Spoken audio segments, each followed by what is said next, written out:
Good morning, everybody. I'm here to show you my mapping for the APC40 for Traktor. I have on my MacBook over here. Now, I went through a couple of design choices. I decided to go with a 4-deck layout, as you can see on my Traktor over here. Now, I'm shooting this on my iPhone, so it's not going to be the best, but this will basically give you an idea of how it works. So let's get to it. So this is my mapping. It's pretty simple.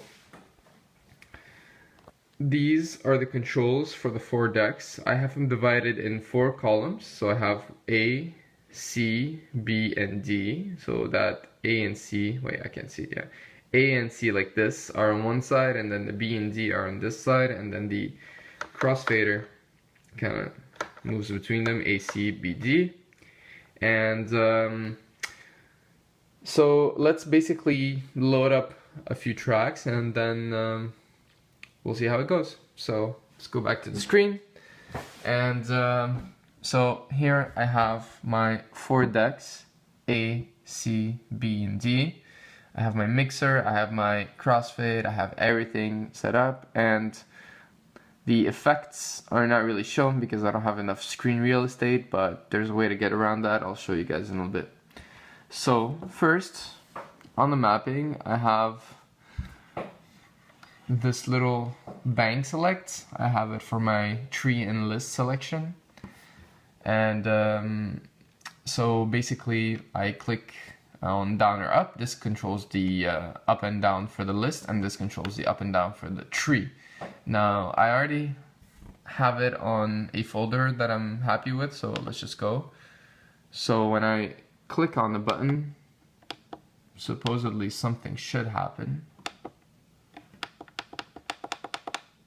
Okay, for some reason this button is not working properly, but I just have the up one. Okay, that fucks up. So I have whatever, let's just pick up whatever track. I have a bunch of tracks here.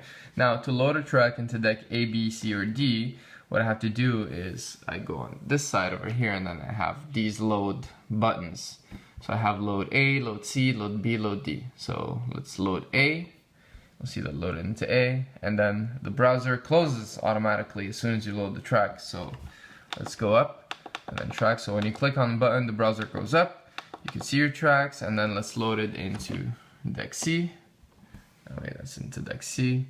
And then let's do the same thing for B and D. Now, I really have no idea what I just loaded. I can barely even see it on my screen, but this is really just to give you kind of a demo.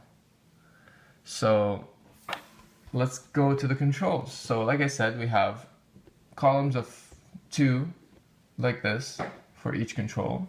That's the main control. So from the top down, we have the play pause button. We have the Q button. We have the loop 4 bars button. So when I click on this, it's gonna loop. It's kind of hard to see because it's already green. But here, let me try something. Let's zoom out as much as possible. Yeah, there we go. And then let's go into a purple section. And so we click on the button. Bam. It zoomed. And sorry, it looped. And then here, this is to decrease the loop size, and this is to increase the loop size. So decreasing loop size, I can go all the way to like, let me just see if I can focus on this. I can't. Yeah, there we go. 32, and then I click the other button, it goes up, and I go up to 32. So really cool control. And then the 4 bars loop button always goes to 4 bars. Now the one next to it in orange here, this is merely for going back to the starting point of the track. So if I click on it, it'll just jump back to the 0 point of whatever track wherever you are, if the track stopped or whatever, it just goes back to the debut point. So you play, and then it's just basically.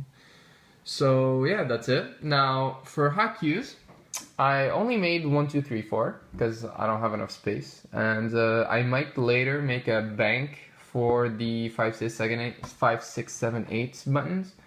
But for now, it's just gonna be 1, 2, 3, 4. So let's take a look at that. So it's 1, 2, 3, 4 over here. And when it's a hot cue, it'll be in red. If it's a load start cue, you know, in Traktor, sometimes you can select where your song starts and save that as a cue. So it'll be in orange instead of red. So that way you can kind of tell. And kind of a stupid thing, when it's looping cue, it's green. And when it's empty, it's green. So you kind of don't know if it is loaded or not. So that's something I kind of need to work on. But anyways, for now, it's good enough. Alright, so hot cue 1, 2, 3, 4. So this is the hot cue 1. Okay, we have let's just play it, and then hot cue 2, hot cue 3, and hot cue 4. So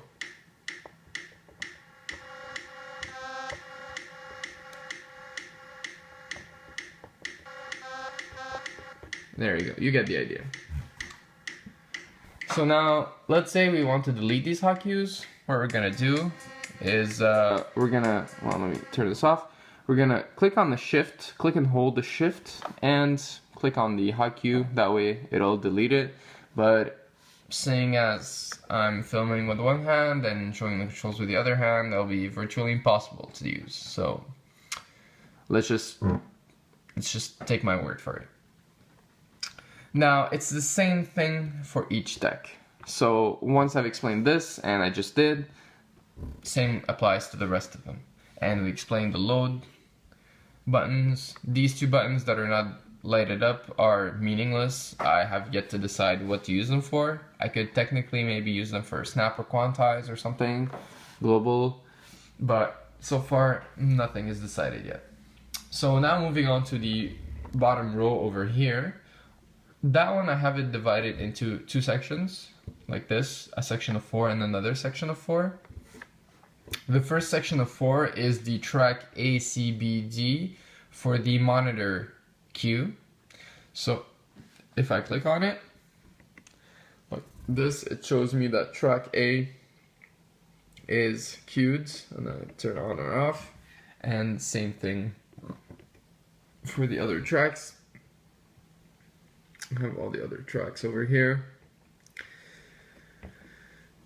Okay, so now same thing for this one, track A, C, B, D, but this is for the FX. So what I've done is I've grouped FX 1, 2, 3, 4 for each, and I made it into a single button, so I can either turn all the effects for track on or off. So I can select 1 or 2 or 3 or 4, just have all of them. And that's basically because the way I want to use my effects, I'm using one button effects or one knob effects. So they'll basically, well, I don't know, that's just the way I decided to go with it. It's hard to explain. So yeah, basically, you see 1, 2, 3, 4 are lit up for each track. So if I click on this, it takes them off. I'm gonna put them back on. There we go. And obviously, like, turns off when you click it, turns on when you click it. And the same thing for the cues. Alright. So moving on, I have the other row over here. This is for also, well, this is also divided into 4 and 4. This one is basically just deck focus. So whatever deck you want to focus, because I have, right over here, I have some deck focus based control. So this is the deck focus, so you can either focus deck 1, deck 2, deck 3, deck 4. So as you can see, deck 1, deck 2, whatever deck is focused, the light will go off for the other 3 decks, because only one can be focused at a time. And you see I have lights over here changing based on the deck. And these 4 are basically the move cursor bars or lengths or size, move size, yeah, exactly. I have it set up at 16, 8, 4, and 2 bars. And these are basically to be able to move around the track quickly, and I have this Q knob over here that goes around. Now the way I like to do it is I like to put in a loop and then hook up that move and then start moving the loop, so that way I can get some crazy fun effects on it. So let's try that on deck A. So play deck A. Deck A is in focus and it's set to 8 bars loop. So if I grab this, just move it around, and it doesn't seem to be working, which is very interesting. Fuck. Right, so technical difficulties aside, now I got it to work. So we set it on 8, we have the loop running into, let me just close that track. We have a loop running on track A, and I have my cue. So now if you look, I can move it.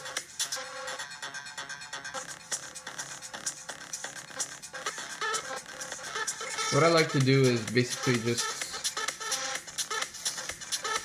fuck around till it's really my way of like scanning through songs and finding really good loops inside of songs. If I'm not really familiar with all the songs like the back of my hand. So on the fly I could just cue a track and put some monitor on without actually putting the thing, and just like scroll through it, find a good part, and then just like set it up and then play it in the mix. So it's pretty fun. Also, if you put it on depending on the song, obviously if there's more variation in the song, doing this really fucks around with the track. It's pretty fun to play. Yeah, you get the idea. So that's for these controls. Now I have this master button over here. This is kind of the initial setting. It sets all the tracks to sync. It sets the master clock to auto, and it sets also snap and quantize on. I don't have an option to set them off. I don't necessarily want to set them off. I prefer to have them on, the snap and quantize, because it's just easier, you know, just let the computer do its work to beat match the songs, and then you can have a lot more fun playing with effects and parts, and let's, you know, just enjoy it really more than be way too involved into it. So now moving on. Now I have this mixer side. As you can see, I have divided the faders into two 4 fader sections. The first 4 are again A, C, B, D volume knobs. And obviously same thing for the rest, but no volume right now on them, no tracks playing. You know what, let me turn this off as well. So, and these lights are basically the EQ kill buttons. I don't have an EQ knob, I don't have any EQ knobs for this mapping, because I really wanted to use all these knobs here for the effects. But these are basically for EQ killing. Let's say you're running 4 tracks, you want to run a track, you want to run a track on bass, you want to run a track on mid, and then 2 tracks on high. You know, you can have shit like that, so that way they're kind of mixing nicely together. And so basically the red one is the bass. The bass and mid-low actually. Yeah, the bass and mid-low. This is the mid-high, or the mid. Yeah, mid-high it's called. And this is the high. So you have mid-low and low, medium-high, mid-high, and high over here. So you can control which one of those three you can want. Initially, I did the mids together, the mid-low and the mid-high together, but it was cutting out way too much into the song. It was leaving too low of a low end or too high of a high end. So I just added the mid-low with the low button. And so that's it for this side. And this side, I've only used so far these 4 buttons and these 4 faders. These buttons I still have yet to decide what I want to do with, so they're kind of empty for now. These 4 buttons and these 4 faders are the filters for the mixer for each track. So you have filter A, filter C, filter B, filter D. And as you can see, they're put around the medium like that. That means they're at 0. So I'll play this track now. This is the kill. You see that it's just the low end. I don't know if you can hear it on the phone or not.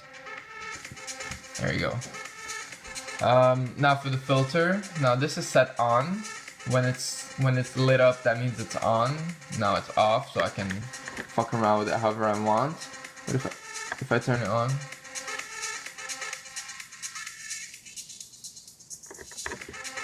there you go. So pretty basic, you know, like cool. And this fader, nothing really. No, I haven't decided what. I initially wanted to use it as master gain, but then I decided, well, maybe not, because maybe if I'm like live on stage, like fucking around with stuff over here and stuff over here and whatever, and then it's like, oh, and then I drop it, and then I drop the master by mistake, and then the sound cuts completely. That's just a bummer. So I decided to just leave it empty for now. So that's for the deck control side, and now for the effects control side. Well, first of all, we have, before we get to the effects, we have the crossfader, really basic. So you have AC and then BD. So as you can see here, fader. It's really fader, I don't know what else to say. And then these 3 buttons are actually for layouts. Because I'm running 4 decks, well, now you see I'm only running 2 decks. Now I'm running 4 decks. Basically, because I have the 4 deck layout like that, I wanted to be able to see my effects at the same time whenever I needed, but I wanted to also see my tracks all the time. So I've made 3 layouts. Now, I don't think that this will work for you if you just download the the file that I'm going to re-upload, the TSI for the controller. You would probably need to kind of adjust it for your own if you like that idea. Or not, you can just leave them. It won't do anything else. Basically, I have a deck A and B focus, like this. So you have deck A and deck B focus with deck C and D at the bottom in minimal. As you can see, C and D just kind of giving you an idea that they're there. And then I have the 4-track focus. So the A and B, that's cool for like if I want to look at the move or the cue, whatever, especially if I'm working at home and like managing tracks and adjusting tracks and stuff. It's really nifty. So I have them in extended over here, and I have my master clock or my FX over here. You can see my phone in the reflection as well. Hello. You have FX 1 and 2, and then FX 3 and 4. 1 and 3, and then 2 and 4 over here. So then when I go into 4-track mode, they disappear because I don't have enough space, but this gives me an idea of the tracks. And Eventually, I won't even be needing to see my effects because, like I said, I'm planning on using one knob smart effects kind of thing. But for now, I'm still going to the testing phase to find out what the actual effect groups are going to be and stuff. And this is related to the knob mapping that I have in this mapping right now, so I'll explain that in a second. And the other one is for track C and D. So you have C and D in extended, and you have A and B in just a small minimal format, just to kind of give you an idea that they're there with a couple of volume knobs and EQs. So yeah, so you can kind of just scroll through them whenever you want. That way it's really versatile, you know, you don't have to like compromise screen space. Now, these were for these three buttons. We have the A and B focus, we have the 4 tracks, and we have the C and D focus. Now, for the effects, I've decided to make each row of knobs into one effect group. But the nifty thing about it is that instead of having each knob turn a knob into the effects, and let me show you here, like each knob turning an effect and then having to choose whatever effect you want and everything, and having the dry wet and everything. I've made all the knobs and buttons and dry wet into this knob over here, so when I move it, it affects everything. So actually I'm gonna show you on effect 4 because it's easier without glare. But yeah, as you can see, they're all moving together with just one knob, like this. And then to change the effects from each button, I have it set to these 3. So I have effect 1, effect 2, effect 3. So right now I have transpose, well, let me focus on this. I have transpose, delay. So I can choose whatever I want for let's see, let's go with lasers for example, and then delay, and then I don't know, iceberg, whatever. Let's try that. So my effects is running and it's looping.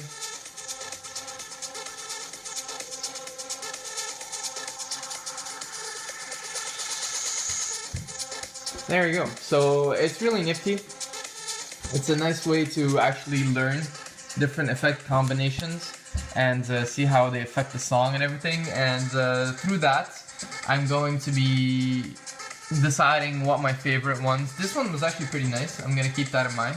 And that was completely impromptu. And yeah, once I have those, I'm gonna set one for each, or maybe I'll leave it like that. It really depends. But I think in a live situation, instead of thinking of what effects could go well with whatever and keep searching for them, it would just be easier to just have a knob that does everything for you. And that's it. So this will be uploaded somewhere, somehow. I have yet to decide. Probably on my Facebook page. And it's gonna be for free. Because whatever. I haven't done any LED outputs for the knobs yet, because this is really kind of a effects testing. Like, I'm not planning on using this live anytime soon. You could totally add your own LED outputs. I know they're a bit tricky, but I mean, they're still gonna do the job anyways. And you can always just keep an eye out. So yeah, and these buttons, I have nothing really to do with them. Oh yeah, no, actually these buttons, I forgot to mention, these will switch FX1, FX3, FX2, FX4 into single or grouped mode. So if I go to single mode for FX4 now, if you look, you're gonna find that it's on wormhole. And well, I mean, there's nothing really that good about wormhole because it's only a single knob effect. But I can switch it with the I can switch it with the effects 1 knob, the first one of the 3. And let's go with something like that. Filter, I don't know what filter it is. But it'll basically work the same way. The only thing is the buttons. Now the buttons, I'm having a hard time with them because in group mode you need the buttons to be on, but in effects in single mode you don't need the buttons to be on, so still kind of doing a cool effect with the buttons. So whatever, playing around with it, you know. The effects are really experimental, so just have fun with it. It's free, just play around with it if you like it, and send me any feedback or any comments, whatever about it. If you have any adjustments to do to it too, please go for it. I have absolutely no problem with that. There's absolutely no copyrights or anything about this mapping. I don't know if that even is something that exists or not. So yeah, just enjoy the mapping. Tell me how you feel about it. Just give me some feedback about it, how people play live with it, if you play live with it or not. And I'll definitely be making improvements and other iterations of it later on. Thank you for watching, and have a good day.